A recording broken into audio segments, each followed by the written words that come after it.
welcome to today's. I always say this week or today's. This is where my intro gets very interesting. Welcome to Wrestling Travel's Lockdown Sessions. As always, presented to you by our friends out in New York City, True Heel Heat Wrestling. They've got a great podcast. SP3 is killing it. I don't know when these guys sleep, but they're on social media 24/7. They know more about wrestling than I think wrestling knows about wrestling. They're always up on top of it. So check them out. True Heel Heat. True is spelled TRU. And we also have Wrestling Travel. You might be watching this on Powered 4 TV over in the UK. We just hooked up with a partnership with these guys. Great streaming service. But the most important thing about today is we have Cabana Man Dan, which is, dude, it's so fun to say that name. Welcome to the show. Hey, how are you? Sorry, I just ripped my my earbuds out of my ear, but I'm doing well. No. I went to scratch my face. I ripped them right out. I'm doing well. Thank you for having me on your session today. No, appreciate it. Well, much appreciated. We've, I think I sent emails out like last week. It's starting to get tougher to get a hold of everybody. Because business starting to pick up, and the cat has just entered the room. Speaking of business, picking up, it's getting excited. So, there. What's the name of the? Oh, it's the dog. Yeah, it's Junie. Oh, why did I said cat? Well, you might have seen a cat. I've got two of those running around too. Oh, okay. Jeez, talk about I'm a professional journalist here, and I can't even identify a dog from a cat. So let me ask you this now. So we're out of the UK, Cabana Man Dan. I want to talk about so many things, but I got to start right at the beginning. How long have you been in the business? I think this is going on my 15th or 16th year. I started in 2001 and was active until 2010, and then took 6 years off and came back in 2016, and I've been active since 2016 to current day. So that's about 15 years.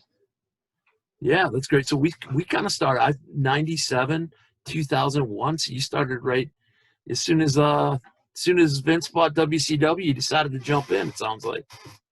Yeah, I was 16 years old, and we were looking at a video rental store, looking at wrestling tapes, and the cashier said that there's a wrestling show about 20 minutes up the road. And that's where I got trained in Center, Alabama, for a show called Wrestling Christian Fellowship by a WCW underneath guy named Chief Littlelyn. That was my initial trainer. We trained in the back of an antique store for $20 a week. So. Bucks a week. That's awesome. Yeah, back then, I mean, obviously there was the internet, but I always say barely. Like I was on the phone with Al Snow. I was on the phone with Roland Alexander out at, just trying to find a place. How can I do this? Nowadays, I'm going to sound like the old grumpy vet. Nowadays, these kids just jump on Facebook and they can go every 20 minutes find somebody that's going to train them in. But that's awesome. Who were you watching like at that age? What was when you first turned on the television? Who catches your eye? Who's the pro wrestler that you're following?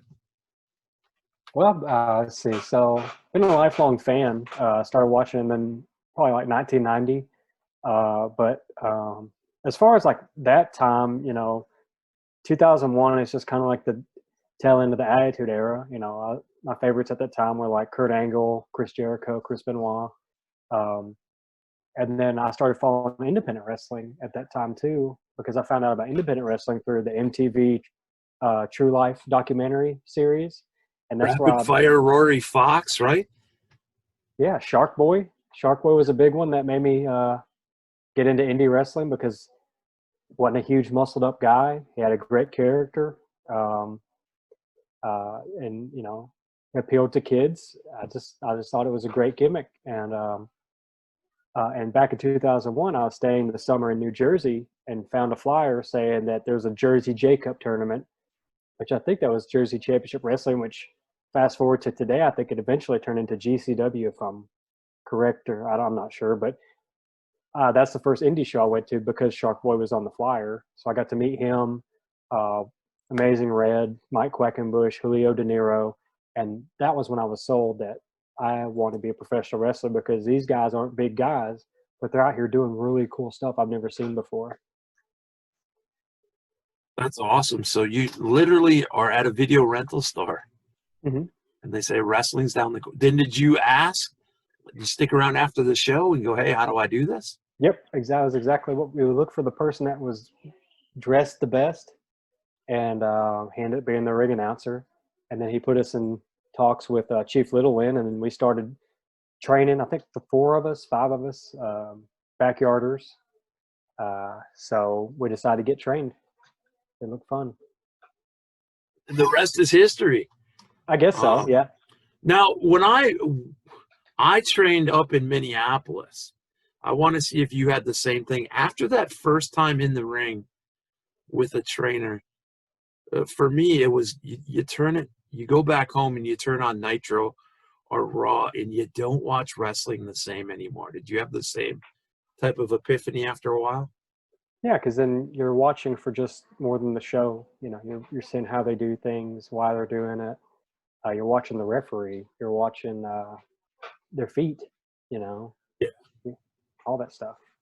I always say I was just out of school last summer up in Montreal, Northern Championship Wrestling. They let us in to kind of watch, and I was talking to some of their trainees, and I'm like, look at your trainer's feet. I'm watching his feet up to like the, mid calf. I go, watch how crisp, how he gets there, and so smoothly and so many less steps. I go, that's how I was always trained. The cool thing about that was all in French. And I understood every word, and I don't speak French. It was just took me back to that old school training. I could kind of tell everything that they were talking about. I'm sure they were probably calling me names or anything, but I was like, yeah, that's awesome. So, so when you train down in Alabama, do you get a match before you're up in New Jersey, or what's the timeline there? Well, actually, the New Jersey part was before getting trained and that whole video store story. You know, whenever we saw the show, I was like, man, we got to find shows. And we didn't really know where to look. It wasn't like you could just get on Twitter and say, hey, tag your favorite promotions. You know, you literally are just asked, it's word of mouth. Word of mouth was very important back then. Even after I got trained and started wrestling, our show closed down and we didn't know what to do. So I guess we just figured we're done training. We're just going to be wrestlers now. So we just had to ask around and find the next show 20 miles in the other direction, you know, $5 wrestling, you know, in an old shack, and spent a lot of time there too before really trying to break out, you know, a couple of years later.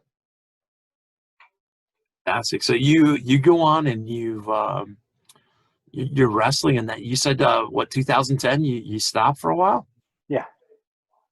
Yeah, Was that's there? when I stopped. Yeah. I don't really know what happened.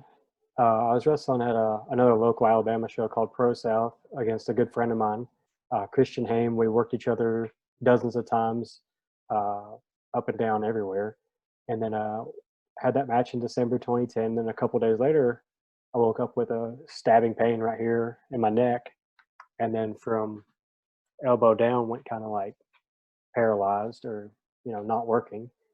So I figured I needed time off. You know, that's a pretty serious injury or whatever. So it's really scary. And then I Yeah. had to go to chiropractic care 3 times a week and do like spinal decompression therapy and all that. But it's all good now. Um, I just didn't really have the passion for it anymore. The local shows weren't any good. Independent wrestling isn't what it is now.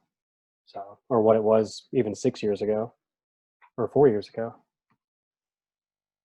Well, a lot of people, the general public doesn't, well, you do the stuff on TV. How come you're not on TV? Whoa. How many times can you survive on a $10 show or a hot dog? And it's just sometimes you get, like you said, your body gets beat up. you're spending money, and it's hard. And by that time, I never really had a huge circle of friends. We started out with like 5 or 6, but after a couple of years, you're the only one doing it, and you didn't have the support system. You didn't know anybody, and there's just so much you can do just driving by yourself to shows. It's there's nobody to really keep you happy. There's not you don't have like the circle of friends like I do now. Accountability chats and you know places you can vent. Yeah, and even just talk about it and get your enthusiasm back up, and just go, hey. So was it now you take like a 6-year break? What is it slowly building inside of you, that desire to get back in the ring?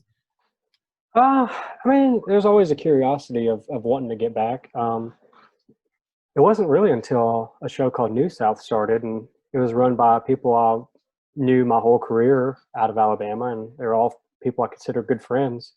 So they got like maybe a show or two in and invited me to come check it out. So I come and check it out and help backstage and then do commentary. And then I started getting myself into shape because I was thinking, well, if I were to come back and have one more match, it'd be here. And then that opportunity came when somebody called out. And I had the promoter asking, hey, can you wrestle Christian Haim this weekend? I'm like, I haven't wrestled in 6 years. It's it'll be fine. And it was. I did horrible. I was super blown up, not in ring shape at all. But I was really worried about 2 days later, something recurring again, and it never did. And then it just kept going and going and going until, today. Bigger and better than ever, really. Yeah. Yeah, I know the blown up feeling.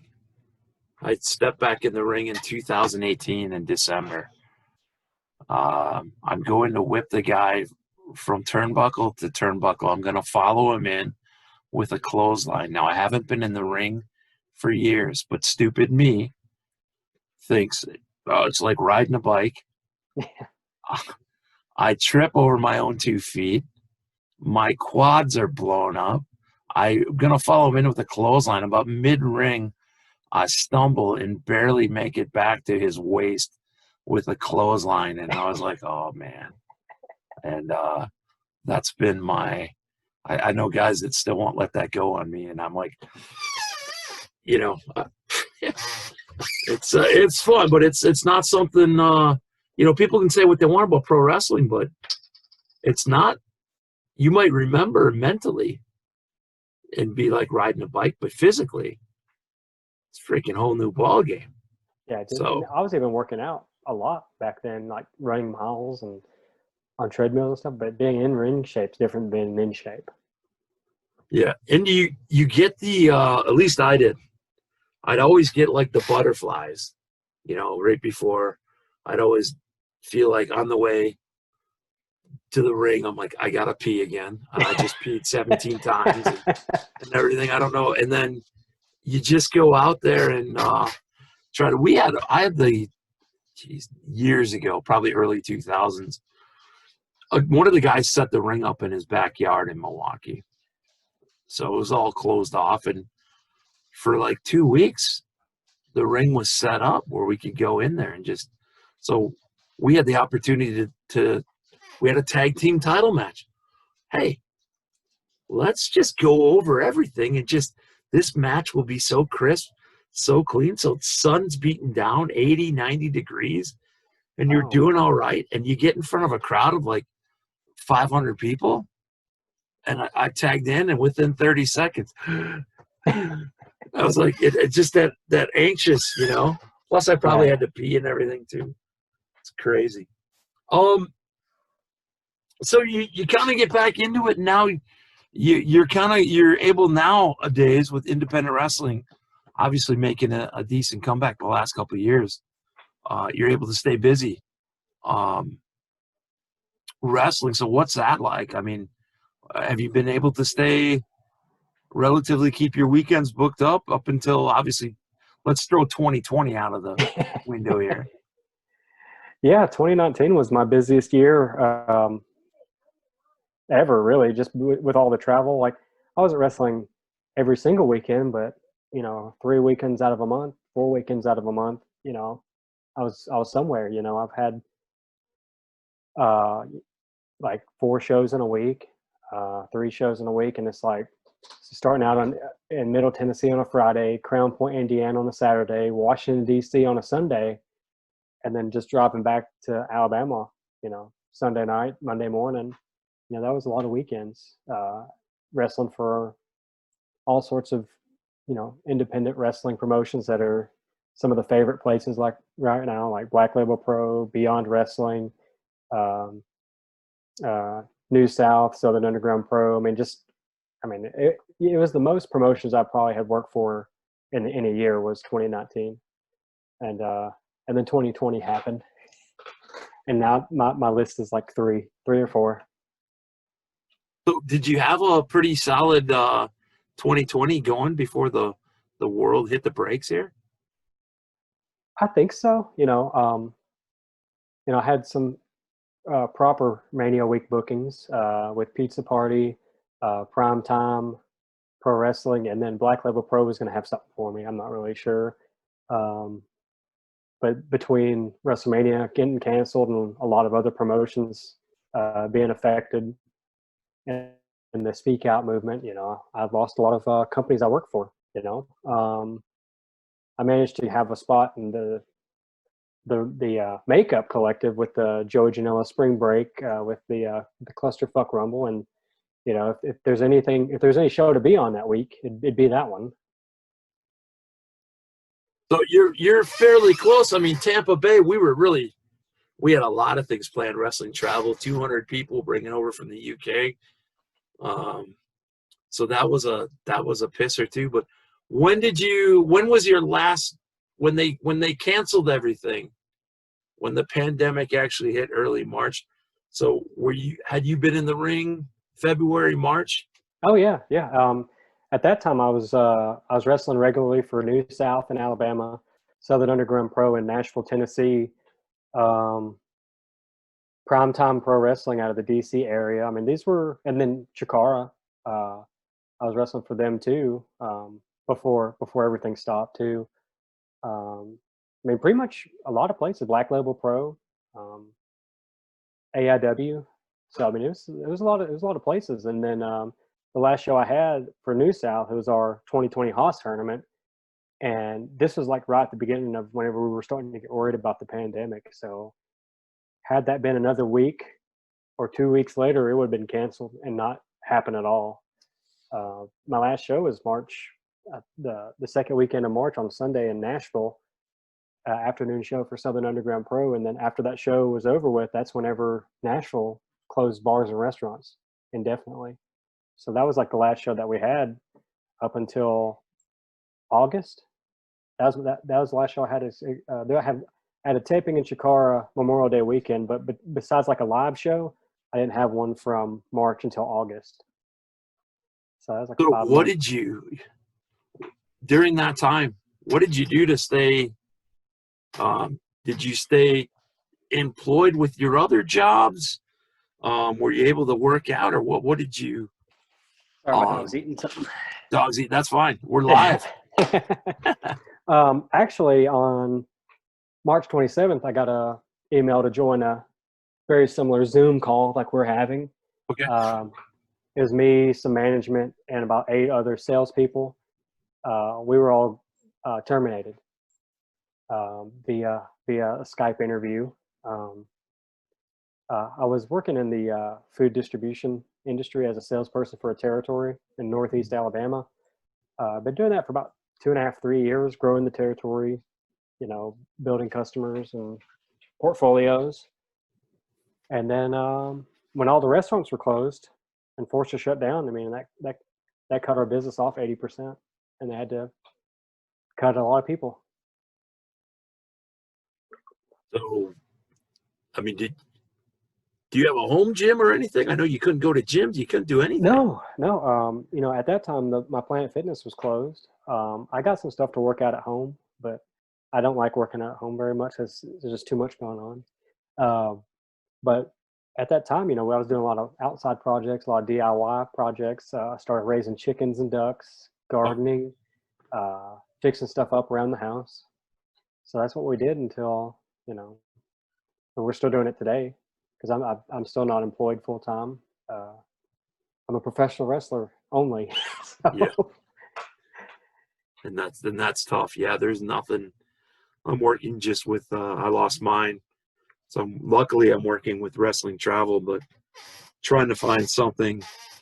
There's not a whole lot of places hiring. no, I was thinking that if you check like Indeed, and I know we're going to go off on a tangent here, or I am.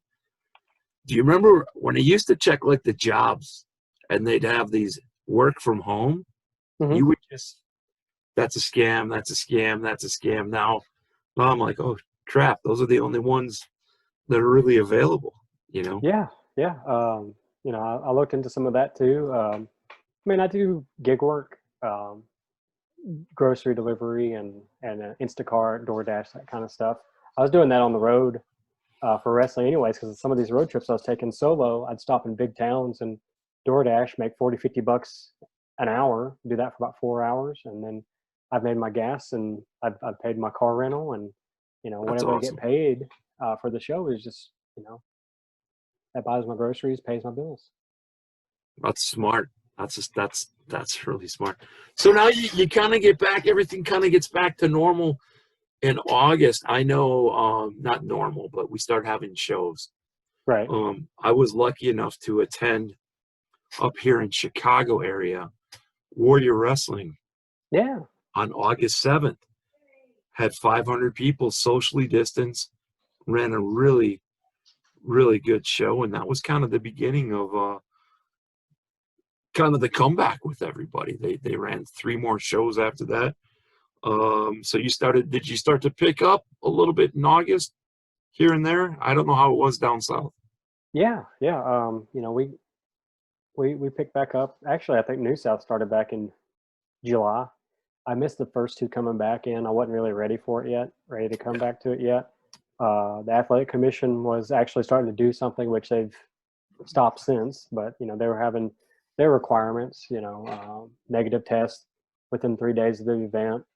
Um, so New South was one of the first ones to pick back up. Black Label Pro and Crown Point. I went up there. Um, Action Wrestling in Georgia. That's pretty much the main ones that are going right now. I mean, there's other ones going weekly and stuff, but as far as Alabama, I don't get out other than New South, and then Georgia. I just wrestle for Action. I try not to be everywhere. I try to commit to one show per, I guess, area. You wouldn't want to like be at the other show that's like 10 minutes up the road. Be at shows that are on IWTV, be on shows that people are talking about on Twitter, and to see what people are talking about, try to get on those shows. it's so crazy right now because I think Wisconsin we could have shows in June, and then other places can't, like Michigan couldn't. I know, just speaking to some of the guys um, out at Warrior, they said Pennsylvania was just starting to maybe let people in, and then they're shutting it down. So Hmm. it's a crazy time. But you do end up, as you mentioned earlier, at Joey Janela's spring break, beginning of October here. Now we're this is where, if you don't want to talk about anything, you just tell me no. But you're obviously, from everything I've heard before we even set up this interview, you're obviously quarantining right now because you did test positive for the coronavirus. Let me ask you about, throw all this stuff aside, but here are the things that I want to know and people want to know. Okay. Um, what were your symptoms? Were you symptomatic or simply, hey, I got a test and I'm positive? Well, okay. So the Wednesday before we left, because we left for the collective on Thursday, so we'd make it there Friday morning for the Jimmy Lloyd show. So Wednesday afternoon, I tested negative. I test before every weekend of wrestling and afterwards. So this is just this is my sixth, seventh time going into this clinic. They know me by my first name. They know why I'm there. Here's the wrestler. He's got to get tested. So, but go to Indianapolis. Do the shows there. Come back Sunday. Things are fine. Monday, I'm fine. I'm just tired. Tuesday into Wednesday, but Wednesday specifically, I started really getting tired. Body aches, headache, and I was like, well, I've got training class on Friday. I've got a New South show on Saturday. Let me go ahead and get tested like I normally do. So I get tested on Wednesday. Well, I was gonna get tested Friday. I ended up going on Thursday, and then my results came back pretty quick because they come back quick when they're positive, and they told me I was positive. I was like, okay, so I have this thing now, and I mean, I don't feel good, so this makes sense. So I've got a daughter, so we have to contact her school, and they put her in isolation because she's been around us. And then my wife goes on Friday with my daughter to get tested. My wife's positive. My daughter's negative, so we send my daughter to her grandmother's. And me and my wife have been in quarantine since last week.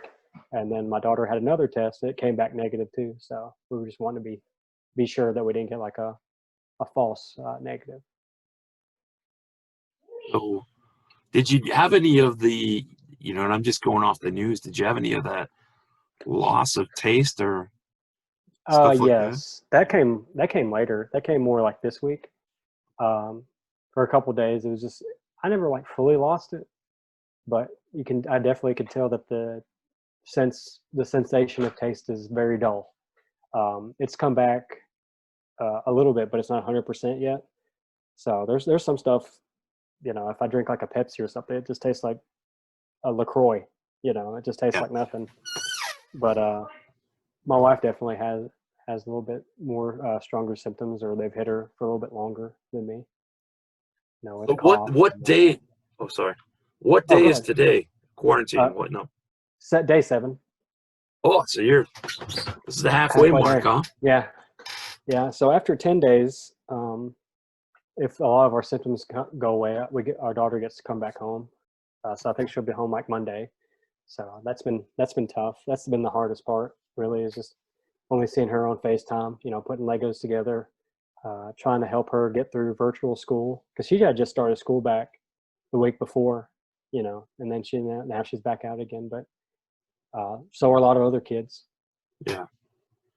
It's probably been tough on grandma. She's had to relearn algebra and stuff, right? Yeah. Well, my daughter's only in 3rd grade, so it's not too bad. But that Common Core math's wild and stupid. Yeah. Oh, I've seen that. That's crazy. So I'm going to back up then. So when Okay. you go, and the reason why we started talking about this today on a podcast because Beer City Bruiser, good friend of Wrestling Travel over in Ring of Honor. We've talked with Matt Taven before, PCO. Ring of Honor paid their guys all the way through everything. That's amazing. When they're in the bubble, they were tested 3 times, really being overly cautious and taking care of the talent. And obviously they're not having fans there, but I'm curious at Warrior Wrestling, everybody masked up, taking temperatures, and doing everything they can. When you go to the collective, are they checking your temps at the door? I never had mine done. I don't know if that was something that they were doing. Right. Maybe they're doing that for fans coming in, but I didn't see anything. Different talent. And then were you guys pretty much, it's hard. Warrior Wrestling, everybody were masked up, and somebody Yes. says hi to you, and I'm like, I don't have a freaking clue who that is because I don't recognize people by their eyes. I always say this, what girls are. Girls are like, what color were my eyes? And most of us guys are like, no idea. So it's pretty hard. Yeah, I can say that with this being like an indoor venue, which it was kind of like a hybrid indoor/outdoor, because I think that place was like an agricultural event center, so it was pretty open air. It was just a big cement building with cement bleachers. I didn't really even see any fans without masks. Even backstage, the backstage area was it was bigger than a football field. You know, everybody was spaced out as much as they can be. Um, Even the wrestlers were wearing masks backstage. You know, I did most of the time. You know, it's just one of those bad luck things. I mean, it could have been, I don't know, could have been anything. Could have been a lot of things. Yeah, you know, and I read that from Joey Janela saying how big the backstage area was and everything, and you just don't know. You could have caught it from anywhere, a Could door have been handle, could have been a porta potty. porta potty, yeah, anything. And that's just and I know the collective has been taking um, some heat on that. I was just curious because I know Warrior Wrestling and like Independent Wrestling Expo that took place at the end of August in Dallas. I know Kyle Hessler was up checking out the Warrior Wrestling show, going, "Hey, what do I got to do?" And that was an indoor venue, and I haven't heard too much coming out of the Warrior or anything. But I just saw a map today, October 21st, of the COVID areas, and here in the Midwest, Wisconsin and the middle of the country, we're like a dark red, you know, as we kind of get into our first snowfall. So, you know, they were wiping down the ring, weren't they, after matches? Yeah, Yeah, they were. just everything. Yeah, and that's what I want to make clear is that everything is. We don't know enough about this virus yet. You know, people want to jump on Twitter and crucify people for it. I'm just happy to hear that there were precautions were taken. It Yeah, is what it is. right. I mean, Because people are, anything can always, you know, looking back with hindsight, it's always 2020. There's always, oh, maybe they should have had everybody show up with a negative test. I mean, I know I showed up with one. I just assumed everybody else did. You know, maybe somebody had it, didn't get tested, brought it in. Maybe a fan did. You know, maybe it was a vendor. yeah, and that's the tough thing though. The fans, you just don't know. You just don't know. But anyway, you're getting through it, Yes, halfway and through.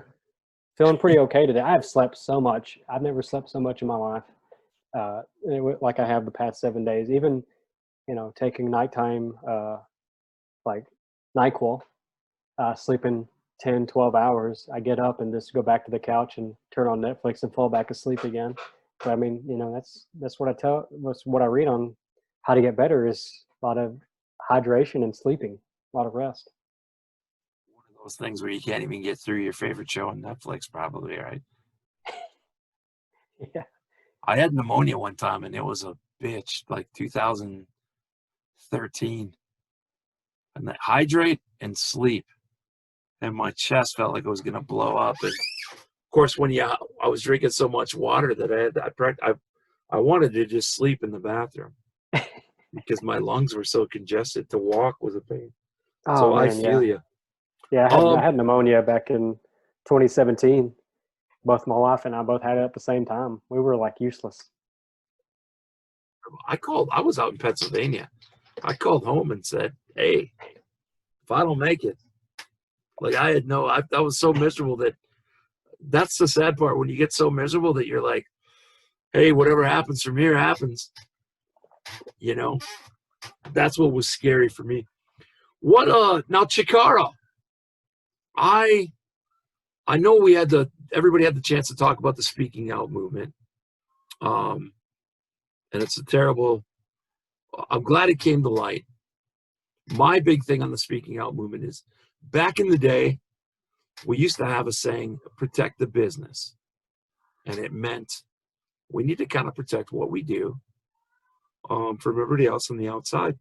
And I kind of went on record here talking about the speaking out movement this summer. It's like we need to protect the business.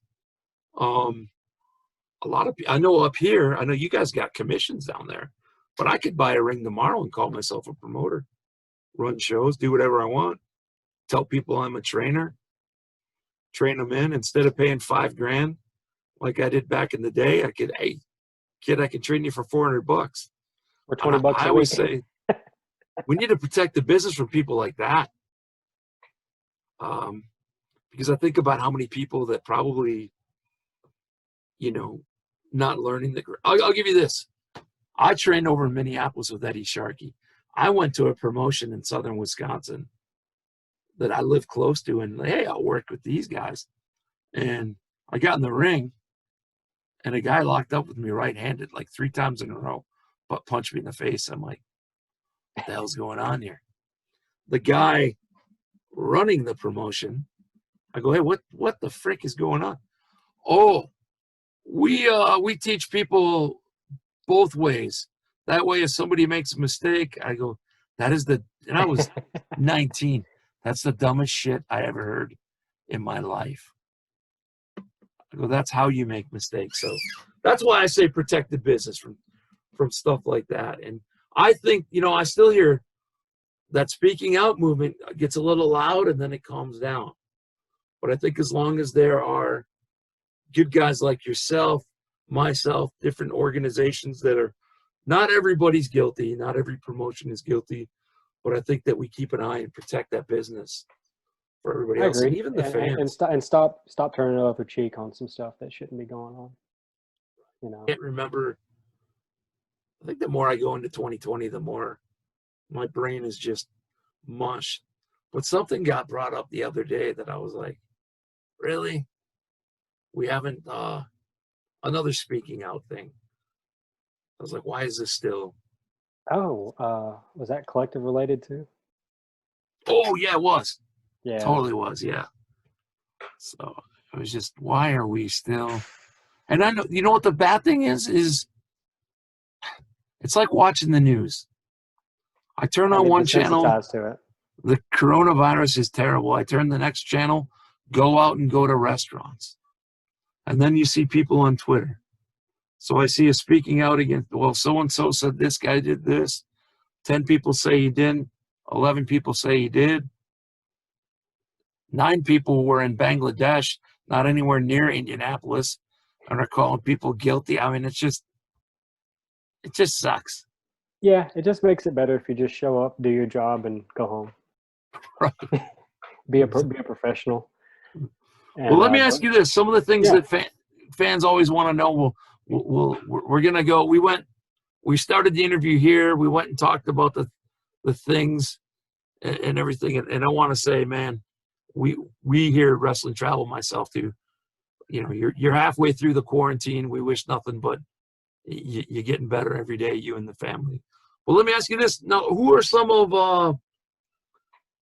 the names our fans always want me to ask? Like, who are some of the names you've been in the ring with, and maybe who do you have a wish list before all is said and done? Like, hey, and it can be a name or not a name, but somebody I haven't been able to get in the ring with, but I want to mix it up before all is said and done. Okay, so do you want to start off with some people I've been able to share the ring with? Yeah, absolutely. Okay. Probably like some of the more memorable ones was I got to tag team with Samoa Joe in I think 2006 when he was going through Alabama. That was a surprise because he was kind of hurt, so we had to change his match from a singles to a tag. That was cool. And for IWA Deep South, I got to wrestle Ricochet and Chuck Taylor, a long time ago when Ricochet had hair and no tattoos. Trying to think of some tag team with Buff Bagwell. Wrestled Mike Quackenbush. Trying to think of Simon Grimm was more recently. Simon Gotch. Right. I know I'm forgetting somebody because it's been like, this is a 19-year journey, really. So I'm trying to remember anything like that. Tons and tons of seminars with Ricky Steamboat, Gangrel, Tommy Dreamer, Mitch Ryder, Simon Dean, Barry Windham. So I mean, I've while I'm not formally trained classically, I do attend a lot of seminars and try to learn as much as I can with that. Jonathan Gresham would be a person that I've taken a seminar from and I'd want to wrestle in a singles match. I think that'd be amazing. Daniel Makabe, Kurt Stallion, which I know he's in WWE now. It just never worked. I'd love a shot at the IWTV champion, Warhorse. And then a very good professional wrestler that used to be Dasher Hatfield out of Philly. There's a lot of people I want to wrestle still. Yeah, Warhorse, man. Warhorse, I've seen him several times over the last couple of years at Warrior Wrestling, and he's just, dude, awesome. Him and Janela tore it up last month. I love the guy's passion. Let's put it that way. So yeah. So going to seminars and talking to people like Barry Windham and just being in the ring with Samoa Joe, Buff Bagwell, who I love, by the way. Buff, I saw Buff probably 10 years apart, and he's either sneaking around trying to remember who you are, or he's got a mind like a steel trap, talking to me, Justin, hey. I'm like, there's no way this guy could remember who I was. But what is some of the best pieces of advice, or a best piece of advice that you've received?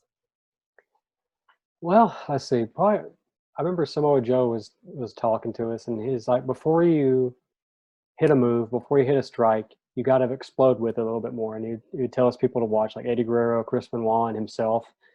Well, right before they make impact, they just add a little explosion to it, and that really makes moves pop. Barry Windham was big on selling. He's like, if there's anything you can do, you need to sell. And I'm a huge example of selling. It's the most important. That's the art of wrestling, is to sell. Because if you're not selling, nothing matters. And I can see that on a lot of indie shows I go to. It's like sell. Oh, you do see that? I never see it. Well, no. I'm just my advice is sell. Yes. It's like if I slow down and sell. Like I said, my match that when I came back, and I've had more since then, but that coming back from having a years off, I needed to slow down. I know I needed to slow down, but in the middle, as I'm telling myself to slow down, I'm going a million miles an hour. But have you ever got a chance now, Alabama, Tennessee, the Rock and Roll Express? You get a chance to go to like any Ricky Morton? Speaking of selling, I don't know, he just comes to mind. I have not been to any of his seminars before. Shared a locker room with him a bunch. He was the first person to tell me I remind him of Ricky Steamboat back in like 2003. So that was nice. Rick Steamboat's a great seminar on selling, by the way. I take a lot of his teachings to heart, and how I would put together my match and how I carry myself. But as far as Rock and Roll Express, no, I haven't.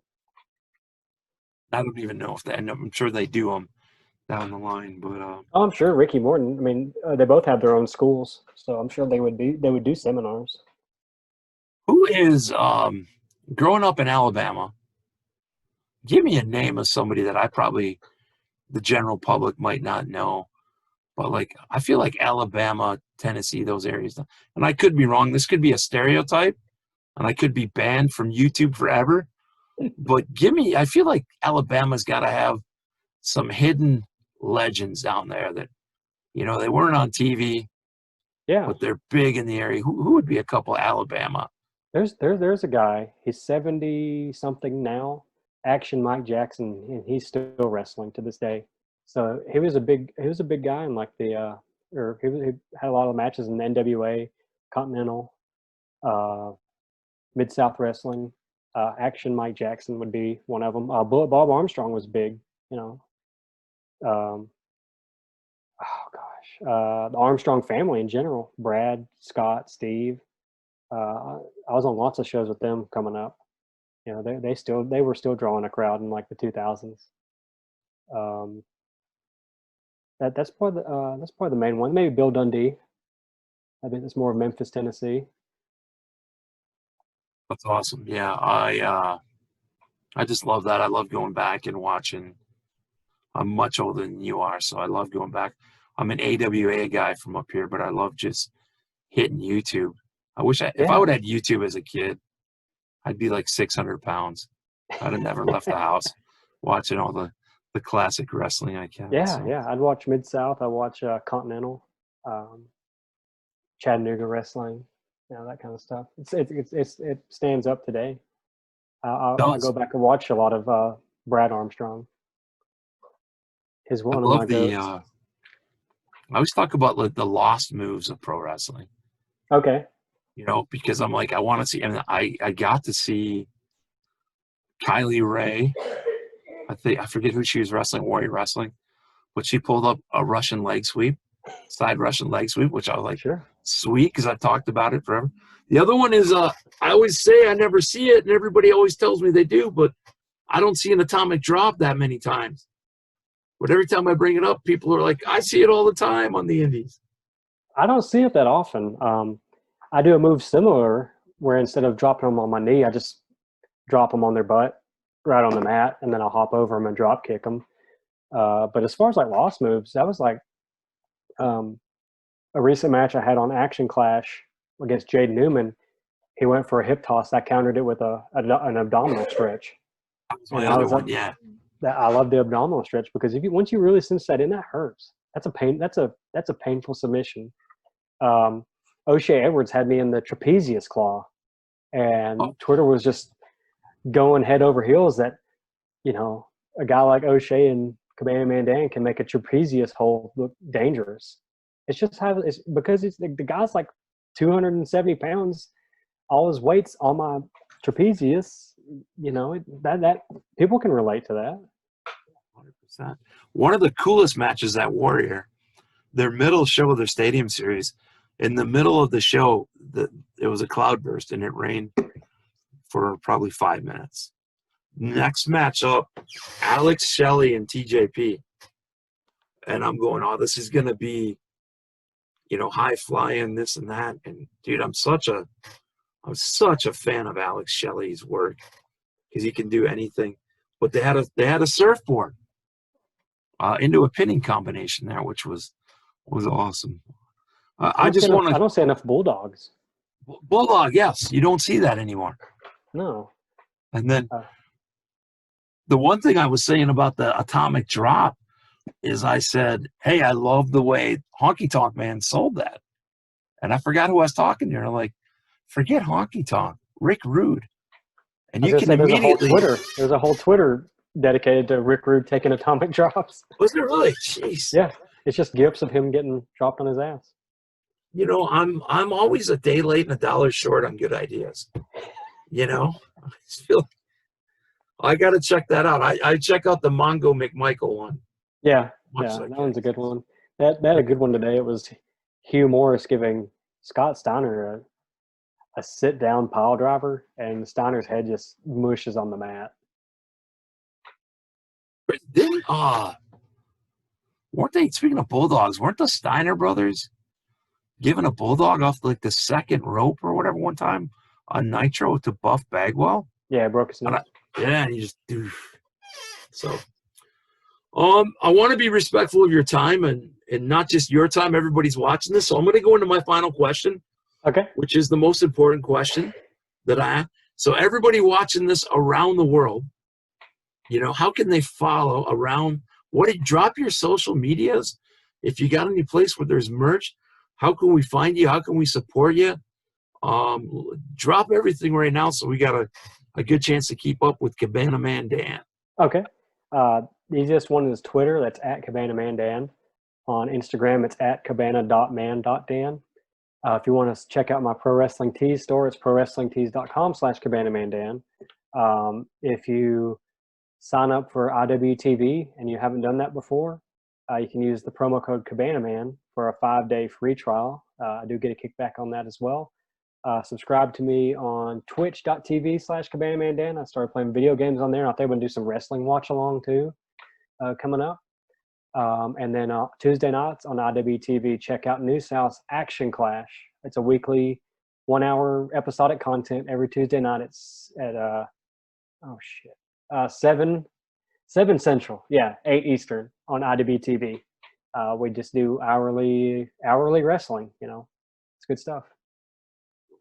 We got to get into the Twitch. We did the Twitch for WrestleMania, but I see a lot of people again. What's your go-to video game? You got a favorite video game? My favorite video game of all time? Okay, so there's an old system called the Panasonic 3DO. It came out in the early 90s, and it was a huge bomb failure. But there's a game on there that was also a computer game, I think, but it was called Star Control 2. It was a role-playing space game where you have this huge map, and you fly and you solve, and it's just a long story. It's a very long story, and you have a spaceship-based combat. It's so good, and it's got a huge paper map. It's got all sorts of aliens you can talk to. And it's just a really long story. I mean, it's an amazing game. Bro, I just looked it up. I have it. Oh, you do? I bought a 3DO. I bought 3. Then I went to a video game store that has since disappeared and said I need some 3DO games, and he sold me 4 games, and that was one of them. And I never really. I'm gonna have to go replay it. It's awesome. I mean, I recently replayed it this year, and it still holds up. It's a good game. It just doesn't have autosave, and I got 6 or 7 hours in and died. And then I was like, I got to replay, and I never played it again. I love that, and I love, people do like the Raspberry Pi thing where they put every game system on like a little flash card. And, oh yeah, like just emulators. Yeah, and I want somebody. I mean, I shouldn't talk about this legally, but I can never get. We used to rent the Sega CD. Wow. And that was when they were getting, they'd have live action. They had Kimberly from Different Strokes, Night Trap or something, or Slumber Party. Night Trap, yeah. That game fucked with me. I was so scared of that game. I'd have nightmares about those stupid monsters and grabbing people by the necks and doing whatever. Yeah, that game traumatized me. Silent Hill did that for me. I'm not good with scary games. Even Resident Evil, stuff like that. I don't like the sensation of being scared and playing a game at the same time. I just have too much anxiety. Dude, and I so want to watch The Walking Dead, but now that I'm old, I'm like, dude, that's just too graphic for me, dude. I can't sit down with like a bowl of Cheerios, and I used to be able to eat pizza by watching anything, and now I'm like, oh. I gotta turn this off. So it's got to be a sign of getting old. But yeah, Star Control 2. I gotta. Yeah, you still have your 3DOs going? What's Yeah.